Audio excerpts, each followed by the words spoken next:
মাসুদ কামাল, আতিক মুজাহিদ যে ব্যাখ্যাটা দিলেন সেটা হচ্ছে আসলে এই ব্যাখ্যা থেকে এই অ্যানালাইসিস গুলো যখন খুনিকে আসলে কেউ ইন্ডিকেট করতে চায়, কার ইন্টারেস্ট থেকে এই খুনটা হতে পারে, কার বেনিফিট থেকে এটা, মানে এই হত্যা থেকে কার বেনিফিট হতে পারে, সেই সকল আসলে গোয়েন্দা সংস্থা এই বিষয়গুলো কিন্তু পর্যালোচনা করে, যে পর্যালোচনাটা আসলে আতিক মুজাহিদ এখানে করলেন। আমি আপনার কাছ থেকে শুনতে চাই যে হাদি হত্যা নিয়ে, আমরা হাদি হত্যার পর অনেক রাজনীতিকরণ করা হচ্ছে, অনেকে বলছে যে হাদিকে আসলে ব্যবহার করা হচ্ছে, হাদি হত্যাকে ব্যবহার করা হচ্ছে, এমনকি হাদিকে যেখানে সাহিত্য করা হয়েছে সেটা নিয়েও বিশেষ সমালোচনা আছে।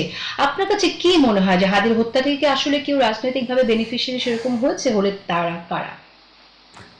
বেনিফিশিয়ারি কেউ হয়েছে কিনা এটা বলা বড় কঠিন, কারণ হাদি হত্যার পরেই তো অল্প কিছুদিন পরে ওই দিনই তো তফসিলটা ঘোষণা হলো নির্বাচনের।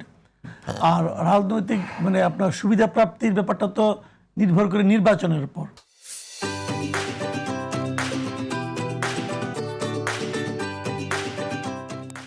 হাদিকে নির্বাচনে খুব একটা ব্যবহার কেউ করে খুব বেশি কিছু সুবিধা পেয়েছে এটা আমার কাছে এখনো মনে হয় না। মনে হয় না এই কারণে, হাদিকে কে ব্যবহার করবে? জামাত হাদিকে ব্যবহার করবে। হাদি তো জামাতের বিরুদ্ধে অনেক কথা বলছে। হাদিকে এনসিপিও ব্যবহার করতে পারবে না, কারণ হাদি এনসিপি নিয়ে অনেক কথা বলছে। তো হাদিকে ব্যবহার করে কেউ সুবিধা পাইছে এটা আমার কাছে এখনো মনে হয় না।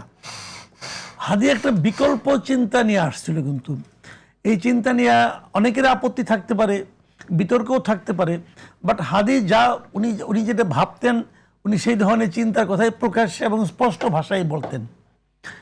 এবং হাদির মৃত্যুর পর যারা মানে আহাজারি করেছে তাদের বিরুদ্ধে হাদি কিন্তু বলেছে, এবং তাতে কিন্তু আমি আহাজারিকে কোনো ভুল দেখছি না।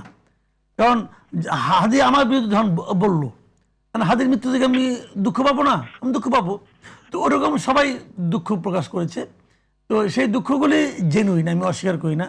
কিন্তু হাদিকে কেউ ব্যবহার করে, পুঁজি করে খুব একটা রাজনৈতিক ফায়দা লাভ করছে অথবা করার চেষ্টা করছে, এটা আমি পার্সোনালি মনে করি না।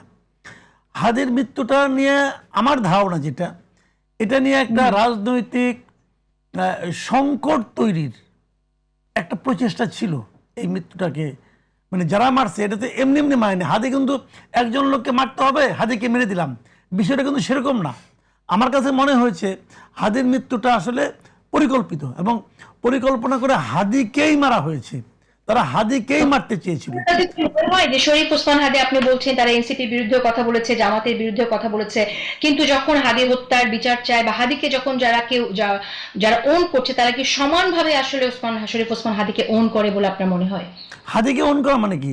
হাদির কিছু কিছু শব্দকে ওন করা, হাদির কিছু কিছু কথাকে ওন করা। ধরেন আমি 10টা কথা বললাম, 10টা কথার মধ্যে আপনার পছন্দ হলো 8টা, আতিক মুজাহিদের পছন্দ হলো 2টা, ধরা যাক, আরেকজনের পছন্দ হলো 3টা। কারণ আতিক মুজাহিদ যদি ওই 2টা কথা বলে, মাসুদকে বলতো এই 2টা কথা ভালো বলছে, তাহলে সে কি আমাকে অন করলো? সে কিন্তু আমাকে কিন্তু সম্পূর্ণভাবে কেউ অন করলো না। আমার 2টা কথা কাজে আতিক মুজাহিদ অন করলো, আপনি আমার 4টা কথাকে অন করলেন। তো হাদিকে অন করার ব্যাপারটা কিন্তু এইভাবেই হয়েছে, যে যে যার যার মতো তার পক্ষে যেটুকু যায় তারা সেটুকু বলেছে। কারণ হাদির মৃত্যুটা এমন ছিল যে হাদি এককভাবে কারো প্রতিপক্ষ ছিল না, কিন্তু হাদি সবারই সমালোচনা করত, আবার সবারই প্রশংসা করত।